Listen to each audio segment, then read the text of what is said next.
Hello guys, welcome to my YouTube channel Let's Cognize. Today our topic the introduction of English in India phase 3 its time period 1880 to 1947. Now let's start. In my opinion the third phase of the evaluation in English in India. Third phase में क्या था, India में English का विकास हुआ. Reflect a sharp sense of the event unfolding in India in recent history.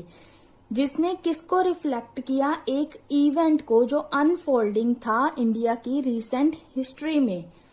उन्होंने क्या कहा है, ब्रैकेट में जो लिखा हुआ है, मतलब इंग्लिश का इंडियन लाइफ पर काफी इम्पैक्ट हुआ है और क्या है, इसने खुद को शेप किया है. This face brought out the inefficiency of a foreign language.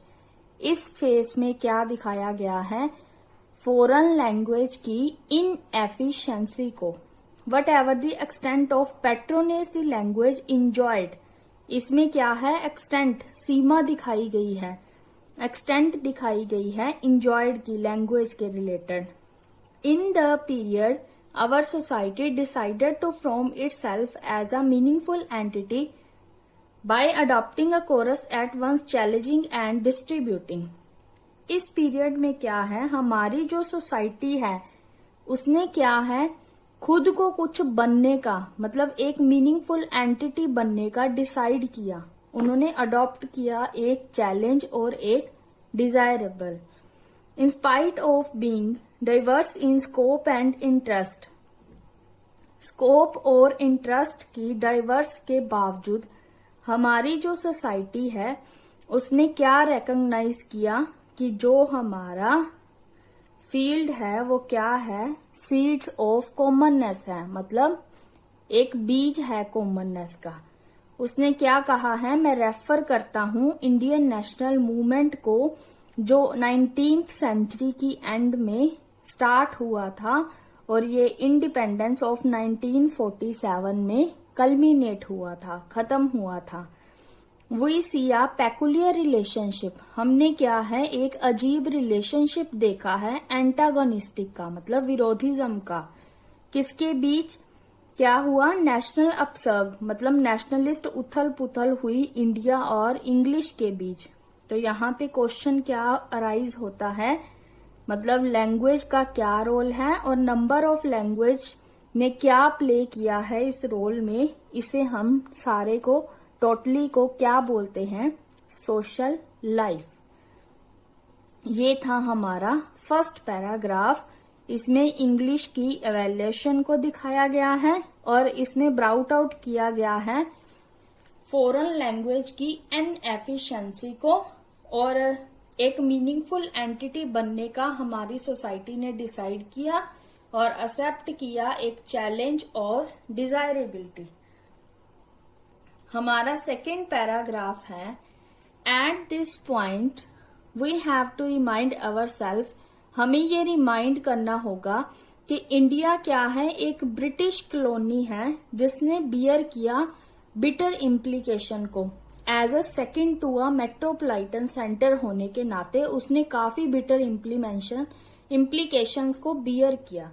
It was supposed to serve at the cost. उसने काफी चीजें सर्व की, जैसे cost of its resource, culture, identity and dignity and the interest of a foreign power. उन्होंने क्या कहा है, हम इन चारों पर कंसीडर करते हैं. इनमें से 3 कौन कौन सी है, एक तो culture, identity and dignity. Particularly ये किससे कंसर्न करती है, मिडिल क्लास से. मकोले का ड्रीम क्या था, क्रिएट करना मिडिल क्लास इंडिया में, जो किनके लिए लड़ रहे थे, इंग्लिश के लिए. और वो किनके बीच बफर का काम करना चाहते थे, एडमिनिस्ट्रेशन एंड कॉमन मासेस के बीच बफर का काम करना चाहते थे. ये मकोले का ड्रीम था. और इसके बाद क्या हुआ, नेशनलिस्ट फेज था जो हमारी सोसाइटी का, उसने रिवर्स टर्न किया. और एक चीज नोटिस करने वाली है, ये स्प्लिट हुआ था English knowing middle classes mean के बीच, जो हमेशा किसको एमुलेट करते थे, अपने मास्टर के बिहेवियर और वैल्यूज को। ये क्या है? वर्किंग है, ये डिटर्मिनेंट है हमारी खुद की सोसाइटी का। इसमें क्या है? हेड को रेज किया गया साइके के साथ। आई होप आपको ये दोनों पैराग्राफ अच्छे से समझ आ गए। सेकंड पैराग्राफ में हमें कल्चर्स के बारे में बताया गया है, इंडिया के बारे में बताया है, जो क्या था, एक ब्रिटिश कॉलोनी था जिसने बियर की काफी बिटर इम्प्लीकेशंस, और उसने हमेशा सर्व किया रिसोर्स, कल्चर, आइडेंटिटी और डिग्निटी को। और ये किससे कंसर्न था? सारा कुछ मिडिल क्लासेस से। और सेकंड है, हमें मकोले की ड्रीम के बारे में बताया गया है। नेक्स्ट पैराग्राफ है हमारा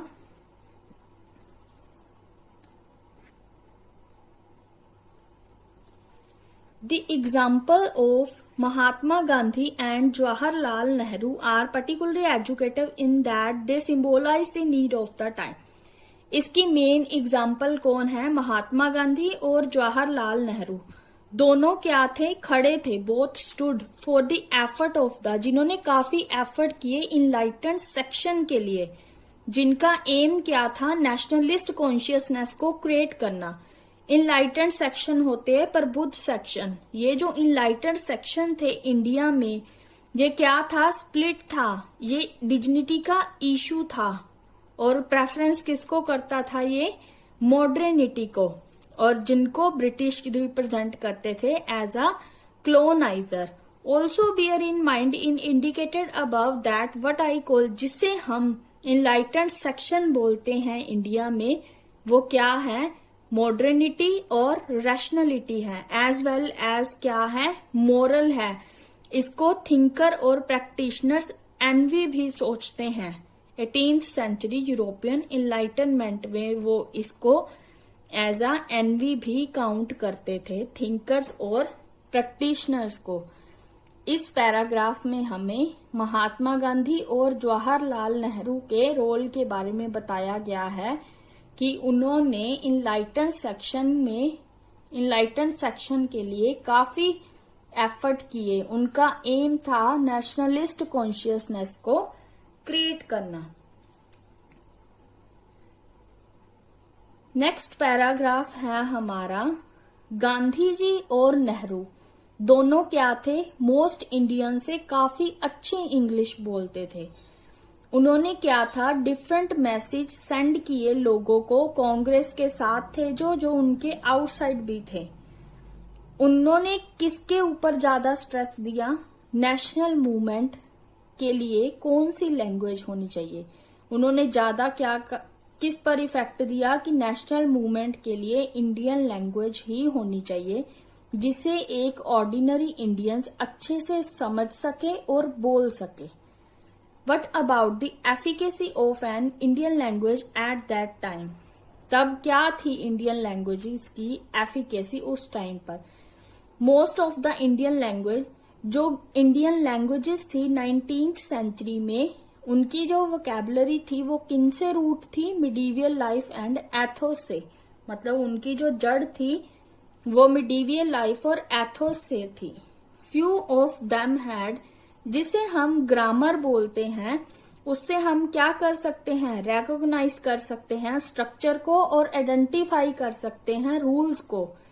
इसकी ग्रेट एग्जांपल उन्होंने बंकिम चंद्र की दी है, जिन्होंने क्या सोचा था, क्या डिसाइड किया था कि राजमोहन वाइफ का नॉवल बंगाली में लिखना है। और in English Bankim was quite proficient, और इंग्लिश में वे काफी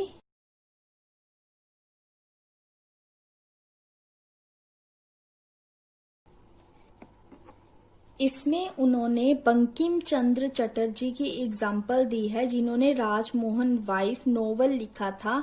उन्होंने डिसाइड किया था कि उन्होंने ये नोवेल बंगाली में लिखना है, और जो बंकिम थे वो इंग्लिश में काफी प्रोफिशिएंट थे।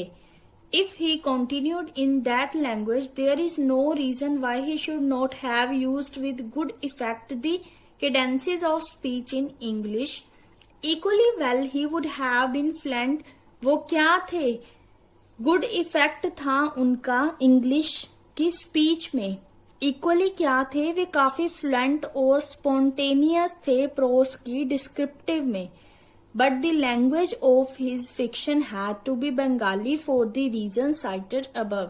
बट उन्होंने फिक्शन के लिए अपनी लैंग्वेज बंगाली रखी, इसका रीजन है हमें बताया गया है नीचे। नेक्स्ट एग्जाम्पल है प्रेमचंद की। ये रेडिकल एग्जाम्पल है।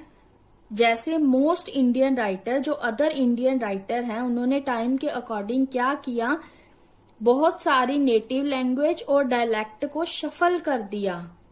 हिंदी को settle down to writing in Hindi, Hindi में राइटिंग करने के लिए, सेटलिंग करने के लिए उन्होंने काफी नेटिव लैंग्वेजेस और डायलेक्ट्स को शफल कर दिया।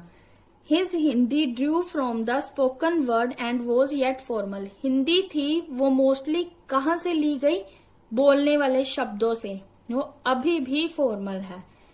इनके लिए कोई इनकार नहीं किया जाता कि प्रेमचंद के जो लिंग्विस्टिक रिसोर्स थे वो किससे रिलेटेड थे, पर्शियन एंड उर्दू से। उनकी जो इंग्लिश थी वो भी वेल मैच्ड थी कंटेम्पोरेरीज से। Most of felt more at ease in than in their mother tongue. लोगों को क्या थी, मतलब उनको काफी इजीली होता था बोलना मदर टंग में। प्रेमचंद की मदर टंग अवधी थी। उनका जो डायलेक्ट था, उन्होंने क्या डायलेक्ट चूज किया था, उन्होंने दावा किया था एक्सेप्टेबिलिटी का नॉर्थ इंडिया में।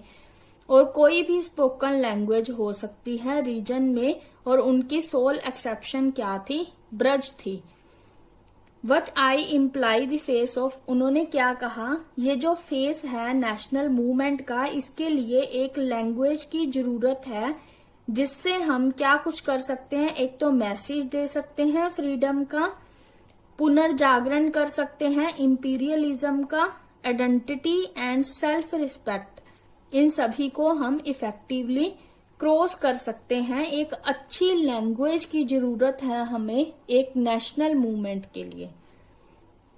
ये जो हिंदी है ये कब विकसित हुई, first few decades of the 19th century में, और इसकी रिक्वायरमेंट की थी in spite of the fact that इसकी जरूरत महसूस हुई बंगाली, तमिल, मलयालम के होते हुए भी, क्योंकि ये क्या थी, इसकी वोकैबुलरी और इसके कल्चर कंटेंट थे काफी रिचर थे। इम्पोर्टेंट थिंग क्या है डिस्कशन की, इंग्लिश को किसी भी जगह पे फिगर नहीं किया जा सकता, क्योंकि कुछ लोग ऐसे हैं जो इंग्लिश से बिल्कुल भी अवेयर नहीं हैं। तो इसलिए नेशनल लेवल का हायर डिस्कोर्स लैंग्वेज हिंदी को सपोर्ट किया गया इस टाइम पे। आई होप आपको ये पैराग्राफ अच्छे से समझ आ गया। इस पैराग्राफ में प्रेमचंद के बारे में सारी इंफॉर्मेशन दी गई है कि किस तरह कैसे जो अदर राइटर थे वो नेटिव लैंग्वेज और डायलेक्ट को शफल करते थे। जो प्रेमचंद के लिंग्विस्टिक रिसोर्स से वो पर्शियन और उर्दू से रिलेटेड थे। प्रेमचंद जी की मदर टंग अवधी थी, उन्होंने ग्रेटर एक्सेप्टेबिलिटी नॉर्थ इंडिया में की और उनकी सोल एक्सेप्शन ब्रज थी। उन्होंने नेशनल मूवमेंट के लिए एक ऐसी लैंग्वेज की जरूरत बताई जिससे फ्रीडम, रेजिस्टेंस और सेल्फ रिस्पेक्ट और आइडेंटिटी को अक्रॉस किया जाए इफेक्टिवली। नेक्स्ट लास्ट पैराग्राफ है हमारा फेज 3 का। A mass movement required a language. क्या है, मास मूवमेंट के लिए एक ऐसी लैंग्वेज चाहिए जो कैपेबल हो, जिसे हम अच्छे से समझ सकते हैं और अब्जॉर्ब कर सकते हैं काफी मासेस द्वारा, जैसे हिंदी, बंगाली, ओरिया, गुजराती और मराठी। इससे क्या है, role of carrying a nationalist argument to the ordinary people. इसे ऑर्डिनरी पीपल क्या है अच्छे से समझ सकते हैं। Is that the reason why Indian writing, यही रीजन उन्होंने पूछा है भी इंडियन राइटिंग फ्लोरिश क्यों नहीं हुई डिफरेंट लैंग्वेजेस की तरह उस टाइम पे। If there is any renaissance of Indian writing in our history, अगर कोई भी पुनर्जागरण देखने को मिले तो ये किस फेज से रिलेटेड है, नेशनल मूवमेंट के फेज से है ये लैंग्वेज। इसमें क्या है, इंडियन लैंग्वेजेस दिखाई गई हैं किनके द्वारा, श्री अरबिंदो, मुल्क राज अनंत, राजा राव और आर के नारायण द्वारा। और इसमें फिक्शंस की अपील की गई है। फिक्शन लिए गए हैं टैगोर, प्रेमचंद, शरत चंद्र, नानक सिंह, सदत हसैन मंटो। और क्या है, गुजराती और महाराष्ट्री राइटर हैं जिनको क्वालिटेटिवली किया गया है अलग अलग लेवल पर। और इसमें पोइट्री को माना गया है किनकी इकबाल, सुब्रमण्यम भारती, फैज, निराला। ये थी पोइट्री से रिलेटेड ये वाले राइटर्स हमारे। ये राइटर्स के नेम बताए गए हैं, एक तो फिक्शन के और एक लैंग्वेज के और पोइट्स के। ये जो स्टेज थी इसे मार्क किया गया इंडिया लैंग्वेज को हे डे के नाम से। और जो पुश की गई लैंग्वेज कॉलोनियल मास्टर द्वारा, इंडिया एज इट स्टैंड, जो इंडिया था वो स्टैंड करने लगा आज के दिनों में। कब, कितने ईयर हो गए स्टैंड किए हुए? 57 ईयर्स आफ्टर इंडिपेंडेंस। ये हम नेक्स्ट सेक्शन में एनालाइज करेंगे। आई होप आपको ये थर्ड फेज अच्छे से समझ आ गया। थर्ड फेज की फुल इंफॉर्मेशन क्या है, राइटर्स और थिंकर्स के बारे में, पोइट्स के बारे में सारी इंफॉर्मेशन दी गई है कि किस तरह उन्होंने कितने एफर्ट्स किए। सबसे पहले हमने इस फेज में रीड किया था महात्मा गांधी और जवाहरलाल नेहरू के बारे में, जिनका मेन एम क्या था, क्रिएट करना नेशनलिस्ट कॉन्शियसनेस को। और फिर हमने देखा प्रेमचंद के बारे में रीड किया, प्रेमचंद की लैंग्वेज, मदर टंग और उनकी सोल एक्सेप्शन के बारे में रीड किया।